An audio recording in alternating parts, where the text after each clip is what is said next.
La situación en Medio Oriente ha cambiado drásticamente. En este momento, Qatar y los Emiratos Árabes Unidos han decidido actuar por separado de los Estados Unidos de América y han presentado sus propias demandas a Irán, ignorando por completo el acuerdo de Donald Trump con Teherán. Qatar está jugando su propio juego y cada vez parece más que Doha se está convirtiendo en el jugador clave en la región, que podría haber arrastrado a los Estados Unidos a una guerra contra Irán. Y en este episodio vamos a discutir por qué hago precisamente esta afirmación. Aunque hay que admitir de inmediato que esta posición de Qatar podría ser súper ventajosa para Israel. Al mismo tiempo, los Emiratos exigen a Estados Unidos que obtenga de Irán una compensación financiera por todos los daños causados. Dicen que es Irán quien debe pagar a sus vecinos por sus ataques, y no que el mundo deba crear algún fondo de inversión para la reconstrucción de Irán de $300.000 millones, pero el juego se está poniendo mucho más interesante porque Turquía también quiere ocupar su lugar.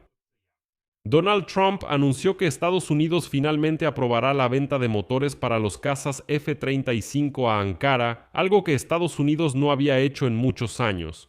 Hoy, el secretario de Estado de Estados Unidos, Marco Rubio, convencía a las monarquías del Golfo Pérsico de que Estados Unidos ganó la guerra contra Irán. Y en particular, todo sigue estando garantizado por Estados Unidos. Como resultado, Estados Unidos y los países del Golfo Pérsico publicaron hoy una declaración conjunta tras la reunión del Consejo de Cooperación de los Estados Árabes. Y en ella se declara que los estados árabes exigen de Irán, en esencia, lo mismo que Israel. Esto implica la eliminación no solo del programa nuclear, sino también del programa de misiles, así como el desarme total y la cancelación del financiamiento por parte de Teherán de todas sus fuerzas proxy en la región, como Hezbolá. Y ahora Israel dice que en ese escenario está dispuesto a retirar sus tropas del Líbano.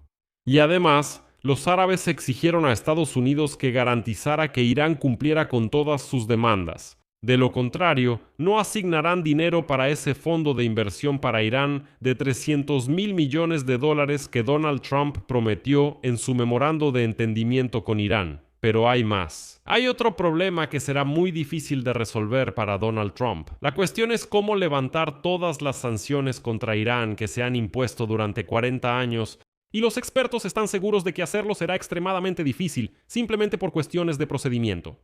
Me llamo Alexei Pechi, hoy es 25 de junio. Vamos juntos a resumir la situación en Medio Oriente hasta este momento. Pero antes de que empecemos, les pido que se suscriban al canal, den like y dejen cualquier comentario bajo este episodio. Entonces, el secretario de Estado de Estados Unidos, Marco Rubio, hoy intentó convencer a los monarcas de los países del Golfo Pérsico de que el acuerdo de Estados Unidos con video es beneficioso para todos los nuevos. Pero la reunión, no todos están de acuerdo con esto. En primer lugar, no están de acuerdo Qatar y los Emiratos Árabes Unidos. El día anterior, Marco Rubio se reunió en Abu Dhabi con la dirección de los Emiratos. Y durante las negociaciones, el secretario de Estado de Estados Unidos confirmó que América tiene la intención de seguir garantizando la seguridad del país arábigo, que ha sido el más afectado por los ataques iraníes desde el inicio de la guerra en Medio Oriente. En el centro de la agenda también estuvieron los esfuerzos para garantizar un tránsito completo y seguro a través del estrecho de Hormuz. Y después de eso, Marco Rubio se dirigió a Kuwait y Bahrein, que también recibieron una oleada de misiles y drones iraníes. Y así, como declararon en el Departamento de Estado de Estados Unidos, el objetivo de la misión de Marco en Medio Oriente también fue enfrentar la oleada de misiles y drones iraníes. Informar a los aliados sobre los beneficios del acuerdo con Irán, que se firmó el 17 de junio. Sin embargo, la misión de Marco Rubio resultó bastante difícil y tuvo que dar explicaciones muy a menudo ante sus aliados. Rubio se enfrentó a que en Abu Dhabi empezaron a enumerarle las quejas sobre el acuerdo de Donald Trump. Durante las negociaciones con el secretario de Estado, los Emiratos dejaron claro que empezaron a enumerarle las quejas sobre el acuerdo de Donald Trump. Debe compensar el daño causado a los Emiratos durante la guerra, que se estima en miles de millones de dólares. En primer lugar, se trata de daños directos, que incluyen la destrucción de instalaciones civiles, hoteles, aeropuertos, puertos y mucho más. En segundo lugar, se trata de daños indirectos que se causaron a los Emiratos Árabes Unidos por la interrupción del comercio marítimo a través del estrecho de Hormuz y otros factores. Bueno, por ejemplo, las inversiones inversiones en Dubái también disminuyeron un poco, porque durante un tiempo la gente pensó que ahí se estaba volviendo inseguro. Los puertos de Dubái y Abu Dhabi son grandes centros de comercio que también sufrieron enormes pérdidas debido al conflicto regional. Y los Emiratos dieron a entender que si Donald Trump piensa que puede así de fácil terminar la guerra, abrir el estrecho de Hormuz y declarar que eso es una victoria, está muy equivocado. Porque en Abu Dhabi durante toda la guerra estuvieron calculando las pérdidas. Y ahora los Emiratos no solo exigen castigar a Irán, también exigen que les pague todas esas pérdidas que sufrieron. Y los Emiratos dicen, no entendemos muy bien, ¿qué clase de acuerdo de paz es este en el que Irán no asume ninguna responsabilidad? Por el hecho de que sus socios, es decir, los socios de los Estados Unidos, sufrieron pérdidas tan enormes. Además, los Emiratos exigen que Trump logre que Irán acepte puntos en el acuerdo de paz donde se establezca el compromiso de Irán de no atacar a sus vecinos y de no obstaculizar el paso de barcos por el estrecho de Hormuz en el futuro. Este punto debe ser establecido a nivel del Consejo de Seguridad de la ONU. En caso de que Irán viole esta regla y, por ejemplo, ataque a alguien o comience a cobrar por el paso a través del estrecho de Hormuz, debe aplicarse un mecanismo de sanciones claramente definido en su contra. No a nivel de Estados Unidos, sino a nivel del Consejo de Seguridad de la ONU. Y si eso no sucede, entonces los Emiratos dicen que el acuerdo de Donald Trump no vale nada. Si Estados Unidos no acepta tales demandas de los Emiratos, ellos están listos para empezar a situar contra Irán sin la participación de Washington. Además, los Emiratos Árabes Unidos y otros países de la región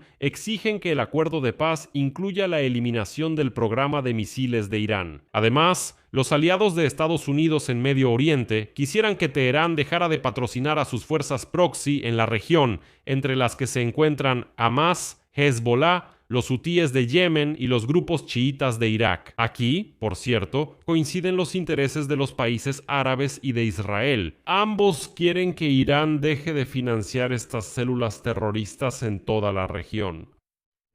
Pero aquí los intereses de las monarquías árabes e Israel coinciden no porque los árabes hayan llegado a amar mucho a Israel, no. Simplemente se supo que, en medio de la guerra, el cuerpo de la Guardia Revolucionaria Islámica de Irán formó células clandestinas especiales en Irak para llevar a cabo ataques contra los estados árabes. Y estos estados árabes le exigen a Dimatorsoq que logre que Irán no haga eso.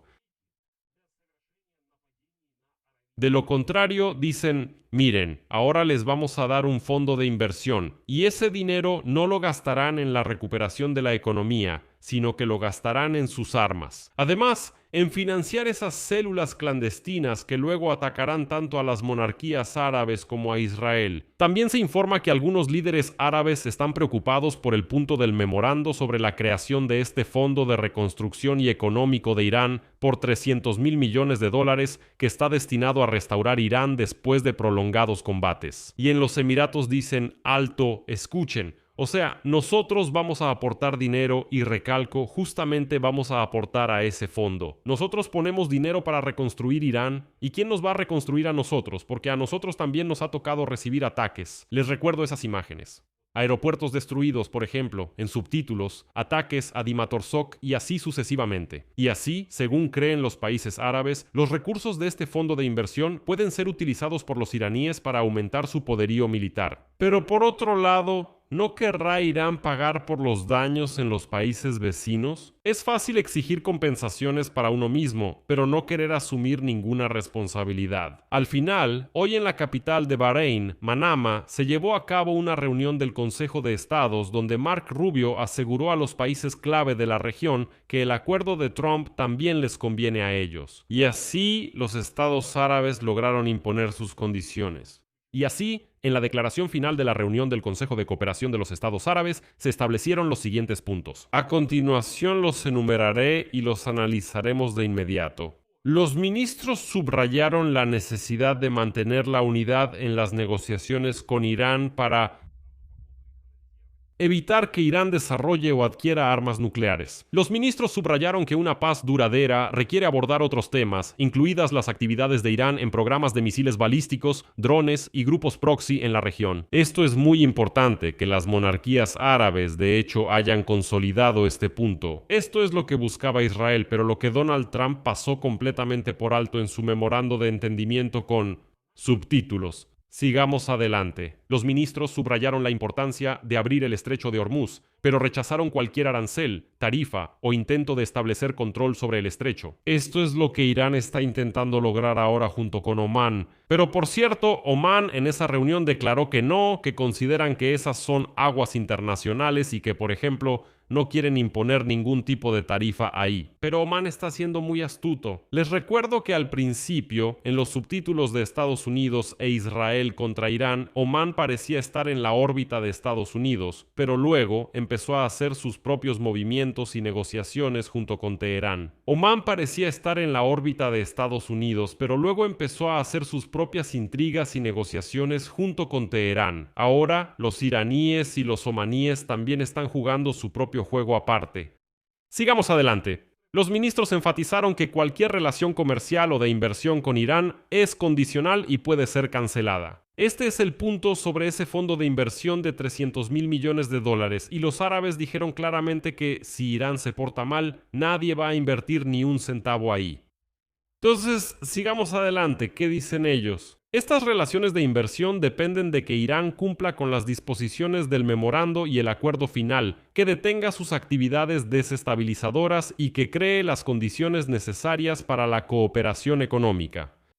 Los ministros acordaron continuar la cooperación con el gobierno sirio y brindarle ayuda para resolver tareas clave, como la lucha contra el terrorismo, la restauración de los servicios básicos, la mejora del clima de inversión y la creación de condiciones para el regreso voluntario de los refugiados y desplazados internos.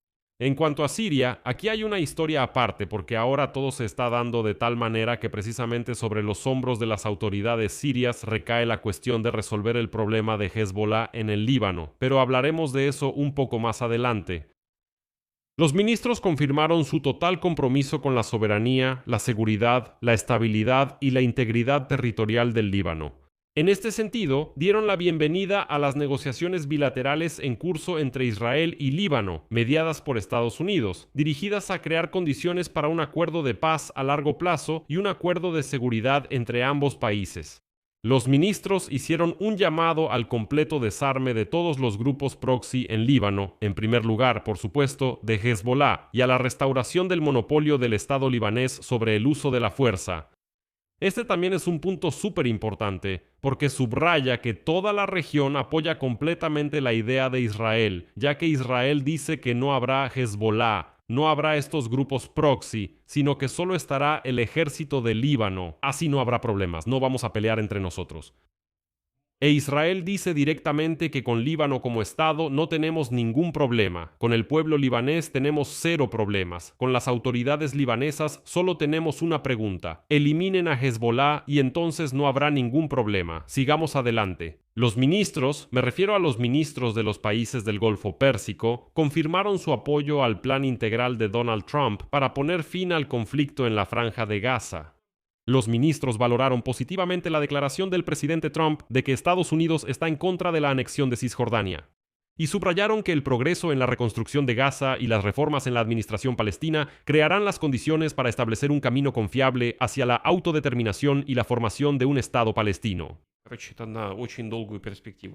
Esto es a muy largo plazo. Los ministros confirmaron que nadie será obligado a abandonar Gaza y quienes deseen irse podrán regresar libremente. Bueno, de hecho, muchísimos puntos coinciden con lo que espera Israel. Por ejemplo, todos los países exigen desarmar y dejar de financiar las células terroristas de Irán, como Hezbollah, Hamas, los hutíes de Yemen y los grupos chiitas en Irak.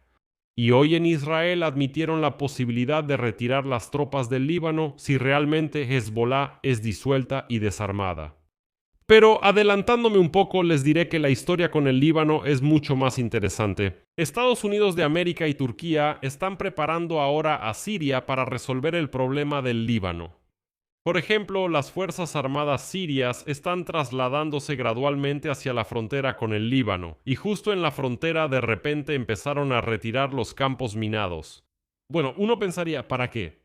Anteriormente, Donald Trump declaró que precisamente Siria puede resolver el problema de Hezbollah en Líbano y que Israel puede retirarse a su propio territorio. Y la víspera, Trump volvió a reunirse con Bashar, el presidente de Siria, pero de eso hablaremos ya cuando sea un hecho. Regresemos a los países del Golfo Pérsico. Parece que Qatar se está convirtiendo en una de las fuerzas clave en la región. El primer ministro de Qatar, el jeque Mohammed bin Abdulrahman Al Thani, declaró en una entrevista con el Financial Times que Oriente Medio necesita un nuevo sistema de seguridad colectiva que incluya también a Irán. A continuación, la cita. Parte de lo que estamos haciendo ahora como países de la región consiste en crear un sistema de seguridad regional entre nosotros e Irán. Esperamos que en el futuro esto también lleve a la cooperación económica entre todos nosotros para devolver la estabilidad a la región. Bueno, es decir, de hecho, Qatar comenzó sus negociaciones con el objetivo de incluir a Irán en un sistema de seguridad común, pero aún no está claro cómo Doha quiere lograr esto. Aunque en las redes ya lleva varios días circulando esta fotografía y esta imagen lleva a reflexionar sobre quién realmente empujó a Estados Unidos a una guerra abierta con Irán. En esta fotografía está la segunda persona en la jerarquía del poder estadounidense, es decir, en la europea. El vicepresidente de los Estados Unidos, J.D. Vance, está redactando un memorándum de entendimiento con Irán prácticamente bajo el dictado del primer ministro de Qatar, ese mismo Al Thani. Sí, en la foto está ese mismo Al Thani, que ahora promete una nueva arquitectura de seguridad en la región, la cual incluirá a Irán. Por cierto, Al Thani describió de manera muy clara su actitud hacia la situación actual al comentar este tema del fondo de inversión para Irán de $300.000 millones. Él declaró directamente, cito, la cifra de $300.000 millones prevista para el supuesto fondo de inversión en Irán es solo ambiciosa. Pero nuestro objetivo es la prosperidad de Irán y el crecimiento de su economía, y nuestras inversiones siempre se han basado y se basarán únicamente en decisiones comerciales. Es decir, es un enfoque lo más pragmático posible. Decimos que si logramos llegar a un acuerdo con ellos, comerciar, desarrollar la economía y además garantizar la seguridad en la región, sería excelente. Haremos todo lo posible para que Irán esté en nuestra órbita. Al mismo tiempo, Turquía finalmente entra en escena. La administración del presidente de Estados Unidos, Donald Trump, finalmente tiene la intención de aprobar la venta a Turquía de decenas de motores a reacción por un valor de cientos de millones de dólares. A pesar de las objeciones de algunos miembros del Congreso de los Estados Unidos de América, así lo informa Reuters, citando a 4 fuentes familiarizadas con la situación. El acuerdo será un gesto hacia Ankara en vísperas de la cumbre de la OTAN que se celebrará en la capital turca el próximo mes. Entonces, los motores fabricados por General Electric están destinados al primer caza turco de desarrollo propio, Kaan. Un proyecto que se lanzó en 2016 como parte de los esfuerzos de Ankara por fortalecer su autonomía en el ámbito de la defensa.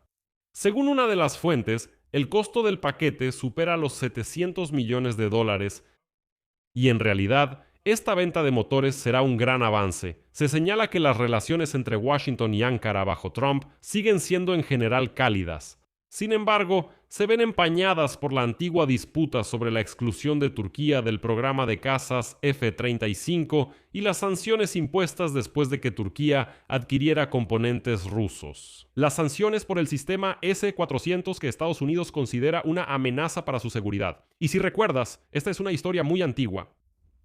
Los estadounidenses le dijeron directamente a Turquía que, si renunciaban a los S-400, entonces podrían participar en el programa F-35, incluso en la producción de estos aviones. De lo contrario, es muy extraño que en el territorio de Turquía estén tanto el caza más moderno F-35 estadounidense como el mismo sistema de defensa aérea S-400 de Rusia, es decir, de un enemigo directo. Así que Recep Tayyip Erdogan se resistió a esto durante mucho tiempo. Así es, Recep Tayyip Erdogan se resistió a esto durante mucho tiempo. Respondiendo a la pregunta sobre los motores, el programa F-35 y los planes para la cumbre de la OTAN en Ankara, Trump dijo, probablemente haré algo que los va a alegrar mucho. y el representante de la mayor facción demócrata en el Comité de Asuntos Exteriores de la Cámara de Representantes, Gregory Meeks de Nueva York, no aprobó este acuerdo. En el marco de una revisión informal, acusó a la administración de Trump de no hacer esfuerzos de buena fe para explicar al Congreso las consecuencias de la venta para las relaciones bilaterales y el tema de los S-400. Anteriormente, el embajador de Estados Unidos en Turquía, Tom Barak, dijo que Ankara se estaba preparando para renunciar a los S-400 rusos, básicamente cortarlos como chatarra y deshacerse de ellos, para así abrirse el camino para comprar los F-35, y que estos asuntos podrían resolverse en los próximos 4 a 6 meses. Si Turquía realmente hace esto, obtiene los F-35 y además los motores para sus cazas más modernos, entonces será Turquía la que reclame el liderazgo en la región de Medio Oriente. Por eso, Recep Tayyip Erdogan tiene todas las posibilidades de competir junto con Qatar por el primer lugar y el liderazgo en la región. Pero para concluir el programa, quiero señalar un punto muy importante que tiene que ver precisamente con la política de sanciones contra Irán. Por ejemplo, ahora muchos expertos afirman que será muy difícil desenredar este enredo de sanciones contra Irán. Incluso si Teherán obtiene un beneficio de miles de millones de dólares por el alivio de sanciones de 60 días anunciado por Estados Unidos, no será posible levantar rápidamente el régimen de sanciones que ha estado vigente por más de 40 años. Demasiados aspectos jurídicos, políticos y comerciales están relacionados con estas sanciones. Y la pregunta clave es si el acuerdo marco entre Estados Unidos e Irán tendrá un efecto económico sostenible, considerando la complejidad de levantar el régimen de sanciones que abarca la legislación estadounidense, medidas internacionales a nivel del Consejo de Seguridad de la ONU y riesgos para el sector privado. Solo quiero señalar que, desde 1979, cuando se estableció el régimen islámico en Teherán, la Organización de las Naciones Unidas, Estados Unidos y la Unión Europea han impuesto embargos comerciales, congelado cuentas iraníes y utilizado otras medidas restrictivas para lograr que Teherán detenga su programa nuclear, las violaciones a los derechos humanos y el apoyo a grupos armados regionales, incluyendo a Hamas, Hezbollah, los hutíes de Yemen y los chiitas en Irak. Y según el memorando de entendimiento de 14 puntos que firmó la víspera Donald Trump, Washington debe comenzar a levantar todas estas sanciones que, les recuerdo, se han impuesto desde 1979 y ahora Donald Trump tiene 60 días, es decir, hasta el 21 de agosto para levantar estas sanciones, de lo contrario no habrá un acuerdo de paz completo. Y la eliminación de las sanciones restantes, incluso si sucede, significará un cambio significativo en la política de Estados Unidos en Medio Oriente, que durante mucho tiempo estuvo dirigida a contener la influencia de Irán y asfixiar financieramente al régimen de los ayatolás. Este proceso será muy complicado porque para levantar parte de las sanciones se requerirá una decisión del Poder Ejecutivo. Para otras, se necesitará la autorización del Congreso de Estados Unidos. Además, será necesaria una estrecha coordinación con la ONU y los países que impusieron sus propias sanciones. Por ejemplo, la Unión Europea ya está diciendo: Ayatolá, escucha, nos has ofendido mucho, nos insultaste. Entonces, tenemos sanciones separadas que impusimos contra Irán. Vamos a observar y pensar un poco más. ¿Estamos listos para levantarlas o no? Claro, hiciste bien, ya le prometiste a Irán levantar las sanciones, pero ¿realmente las vamos a levantar? No es un hecho. Por ejemplo, ¿en el futuro Irán volverá a estar conectado al sistema SWIFT? Esa es una gran pregunta. Te recuerdo que la sede de SWIFT está en Europa. Y sin una decisión del Consejo Europeo, nunca ocurrirá ninguna reconexión a SWIFT. Es decir, como pueden ver, es una maraña de sanciones muy complicada. Y no se trata solo de decretos del Poder Ejecutivo, sino también de sanciones impuestas no solo por Estados Unidos, no solo por el Congreso, no solo por los legisladores, sino también a nivel de la ONU, a nivel de la Unión Europea e incluso a nivel de empresas específicas. Ahora hay que explicarles que pueden volver al mercado iraní o que Irán puede interactuar con ellas. ¿Están dispuestas las empresas a aceptar todo esto? Volver al mercado iraní o que Irán pueda interactuar con ustedes. ¿Están dispuestas las empresas a aceptar todo esto? Lo dejaré ahí. Escriban su opinión y sus conclusiones en los comentarios debajo de este episodio. Suscríbanse al canal, activen la campanita y no olviden darle like. Si quieren apoyar el trabajo de este canal de YouTube, pueden hacerlo con cualquier donación a través de los enlaces y datos que están en la descripción de este video. Eso es todo. Cuídense. Adiós a todos.